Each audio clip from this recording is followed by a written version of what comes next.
Thanks, Joey. Well, Luke Fredrickson from Midway Village is joining us in studio for this week's Throwback Thursday. Thanks Welcome, for joining Luke. us. Yeah, it's exciting. Luke knows I've been waiting for this segment for a long time, I know. Mariana. You know he that? even said in the email, Tom, I was thinking of you. This is perfect, right up my alley. Because we're talking about drive-in theaters in Rockford. Mm-hmm. Luke, there were 4 of them, and which one? You remember. I remember. I went to all of them, and I'm not ashamed to say I went to the Sunset. We'll talk about that in just a bit. But which of the 4 theaters was the first that was built? The first was built in 1948, the River Lane Theater on River Lane in Loves Park.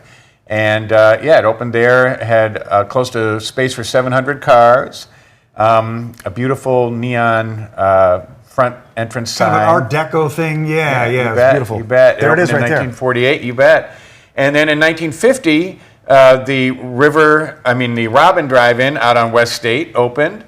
Similar size, and then also in 1950, Lynn's Air Drive-In opened on Samuelson Road, south of town. So that at that time, drive-ins were best situated for where land was kind of cheap on the outside of town at the time.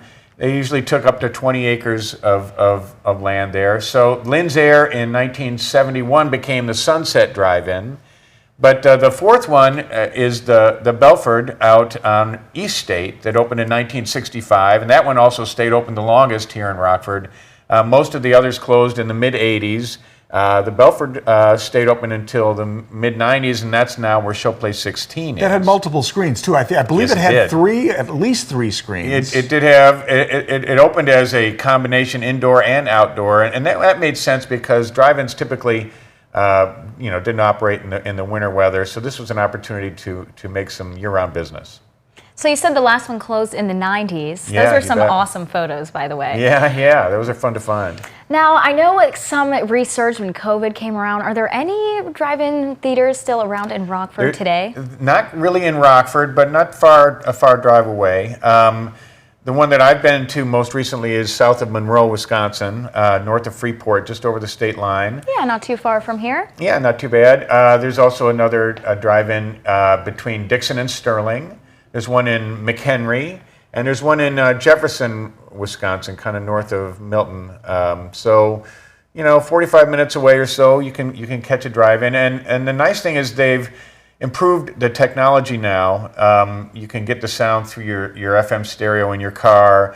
And instead of the speakers hooking up those big bulky speakers. Exactly. That was part of the appeal. Or backing away and just yanking it off the thing. Yeah, it's gotten better. The projectors are a lot brighter now too. They don't use film. They do a digital projection that allows for a much brighter screen as well. So the drive-in theaters peaked in the 50s. There were over 4,000 nationwide. Now there are only about 300 or so. But and part of the reason that declined is the oil crisis in the 70s.